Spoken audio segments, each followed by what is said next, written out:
Tu t'es déjà demandé pourquoi l'argent n'a pas la même saveur pour tout le monde? Certains bossent à de jour et nuit et peinent à payer l'essentiel, d'autres gagnent pendant leur sommeil assez pour 3 générations. Ce n'est pas le même jeu, ni les mêmes règles. La richesse a des niveaux. Beaucoup ne savent de même pas où ils se trouvent. Dans cette version claire et utile des niveaux, on voit où tu es, ce qui t'attend et ce qui change quand tu montes. Ce guide est valable quel que soit ton pays, ta monnaie ou ton métier. On parle de mécanismes universels et d'habitudes concrètes. Courage, on y va.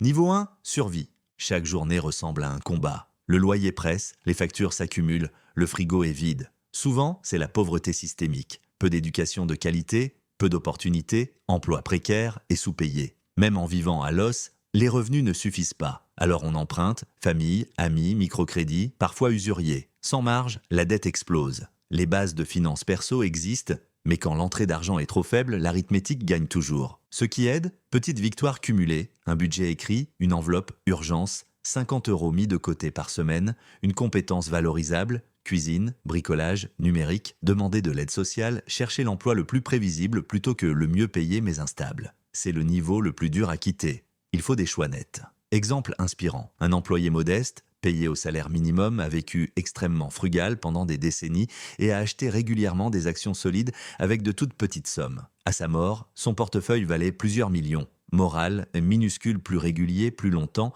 supérieur à spectaculaire et rare.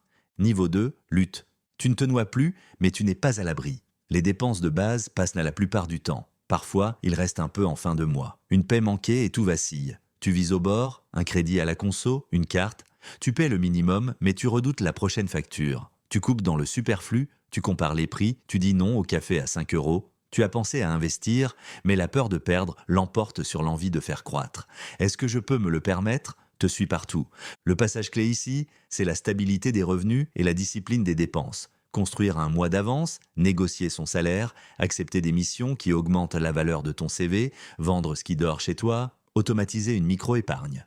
Erreur fréquente, upgrader son style de vie à la première augmentation, ignorer l'assurance, repousser le dossier dette parce qu'il fait peur. Niveau 3, stabilité, enfin un peu d'air, tu n'es pas riche, mais tu n'es plus en danger immédiat. Loyer, courses, factures, gérable sans panique. Une panne de voiture? Gênant mais pas fatal. Tu as commencé un fonds d'urgence, même modeste. Tu mets de côté régulièrement, tu investis de petites sommes dans des supports simples, ETF, épargne retraite selon ton pays, tu construis des habitudes. Ton style de vie reste raisonnable avec quelques plaisirs. Un week-end court, des soins dentaires, une sortie familiale. La vérité, tu es stable tant que tout va bien. Un licenciement et sans plan, tu glisses. Objectif, 3 à 6 mois d'épargne, formation continue, réseau proactif. Indicateur, facture payée à l'heure, dépenses fixes connues, plus de découvertes surprises.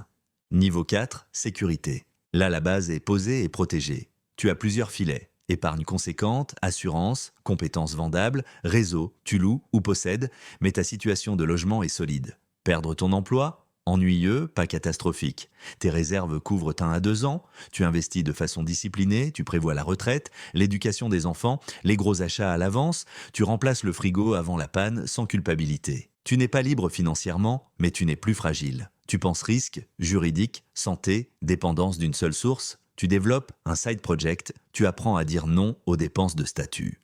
Niveau 5, indépendance. C'est l'objectif, FIRE, tes revenus passifs paient ton mode de vie. Loyer, dividendes, intérêts, business automatisé. Tu peux travailler, mais tu n'y es plus obligé. Si tu arrêtes demain, rien ne s'effondre. Tu ne roules pas forcément en jet privé, mais tu ne lis plus chaque étiquette au supermarché. Tu penses optimisation, fiscalité, allocation d'actifs, risque, transmission. Tu deviens gestionnaire de capital et de temps. Beaucoup s'arrêtent ici. Demi-retraite, projet choisi, vie sur mesure. Tu revisites tes priorités. Santé, famille, création, contribution. Et tu protèges ton indépendance contre l'inflation, la complaisance et la tentation des gros coups. Niveau 6, liberté, version avancée de l'indépendance. Tu décides du rythme des jours. Voyager quand tu veux, passer un mois à écrire, apprendre, contribuer, refuser les opportunités lucratives qui ne t'excitaient pas. Tu passes de combien ça coûte à est-ce que ça a du sens? Tu fréquentes des cercles où les idées, les partenariats, l'impact comptent plus que le salaire. Tu finances des projets qui te ressemblent. La vraie liberté, c'est moins l'absence de travail que la maîtrise de son temps et de ses engagements. Niveau 7, abondance. Bienvenue au 1%, voire 0,01%.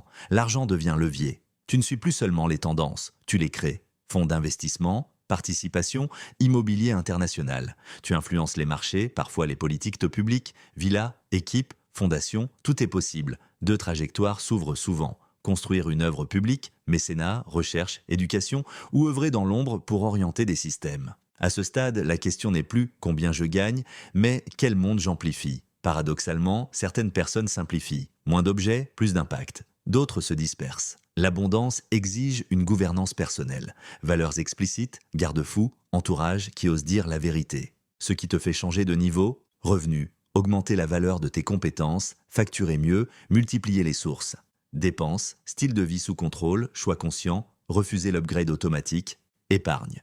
La marge, c'est la mobilité. Fonds d'urgence d'abord. Investissement, transformer l'effort actif en rendement long terme, intérêt composé. Protection, assurance, contrat, structure juridique, si pertinent. Mentalité, passer de la survie au design de vie, apprendre en continu, s'entourer mieux.